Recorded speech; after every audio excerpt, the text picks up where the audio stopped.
जी। अ, देख रहे हमसे रूबरू उत्तर प्रदेश के सभी शिक्षा मित्र अनुदेशक साथियों को सादर नमस्कार। बहुत बहुत धन्यवाद। आदरणीय मिश्रा जी, आपने पिछले 1.5 साल से देखा कि मैंने संगठन के सिपाही के रूप में उत्तर प्रदेश के 1.5 लाख शिक्षा मित्रों के भविष्य को सुरक्षित और उज्जवल करने के लिए लगातार घर परिवार और सारा, अभी शायद बहुत सारे शिक्षा मित्र मेरे परिवार के बारे में नहीं जानते होंगे, पूरे परिवार की जिम्मेदारी मेरे ऊपर है। छोटी से छोटी और बड़ी से बड़ी पूरी जिम्मेदारी मेरे ऊपर है और मैं घर का अकेला व्यक्ति हूँ।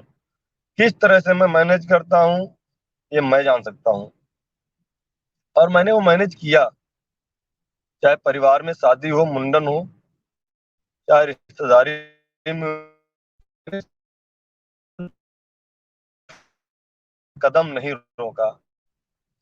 और पिछले दिसंबर से लेकर के आज तक लगातार निरंतर, चाहे वो शासन प्रशासन में हो, चाहे सरकार में हो, यहाँ तक कि संगठन के भी अपने साथियों के सुख दुख में शामिल होने के लिए मैंने लगातार रात दिन प्रयास किया। और धीरे धीरे प्रयास करते करते हम उस लड़ाई को जब जीतने के मुहाने पर लेकर आकर खड़े हुए, शिक्षा में साथियों की बदौलत। मैं ये नहीं कहता उसमें मेरा अकेला कोई योगदान है।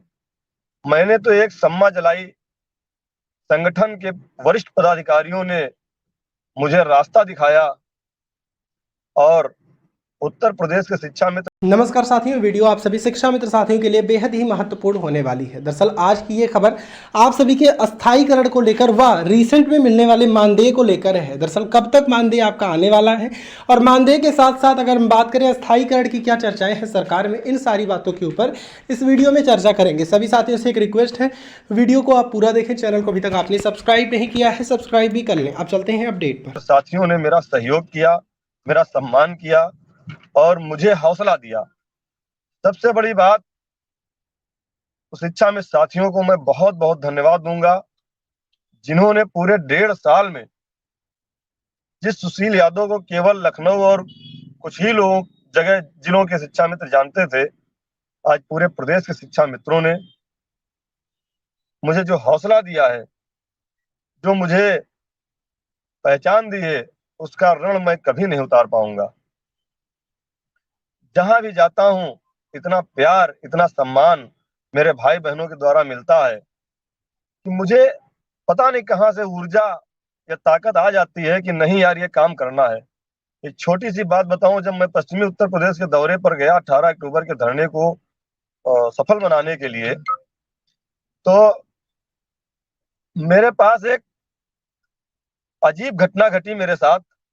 मैं उस जनपद का नाम नहीं बताऊंगा क्योंकि मेरे भाई हैं, मेरी बहन है। मेरे एक भाई बताते बताते रोने लगे कि 3 महीने से मानदेय नहीं मिला है, जुलाई अगस्त सितंबर का, और मेरे घर में खाने को नहीं है।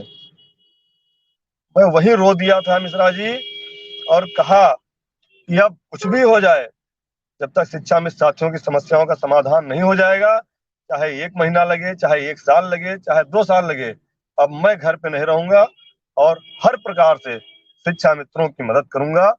चाहे वो बीमार हो, चाहे उनको शासन से मदद दिलानी हो, या हम जो नियमितीकरण की लेकर के एक व्यवस्था चल रहे थे उसे पूरा करना हो। इस मुहिम में उत्तर प्रदेश प्राथमिक शिक्षा मिशन के एक एक शिक्षा मित्र साथी और सभी पदाधिकारियों ने मुझे ऊर्जा दी, ताकत दी और हौसला दिया। जब टेबल टॉक हो गई, प्रस्ताव बनाने की बात हो गई, 6 साल में माननीय मंत्री जी ने भी सदन में एक सम्मान पूर्वक बात हम लोगों से कह दिया, पूरे सदन में बता दिया कि प्रस्ताव बन रहा है, जो भी सरकार के पास आएगा उस पर हम लोग विचार करके आगे कार्रवाई करेंगे। हम लोगों के मन में एक जिज्ञासा थी कि प्रस्ताव बनने से पहले मैं बार बार कह रहा था कि एक बार माननीय मुख्यमंत्री से मिल करके उनसे हम लोग निवेदन कर लें और हम लोगों को जानकारी थी कि माननीय मुख्यमंत्री जी हमारे कुछ अगुवाकारों से नाराज थे।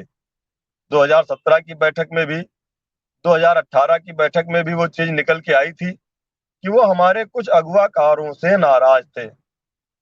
उसी के एक रणनीति के चलते हम लोगों ने संगठन में कुछ फेरबदल किया और उस फेरबदल को करने के बाद हम लोग लगातार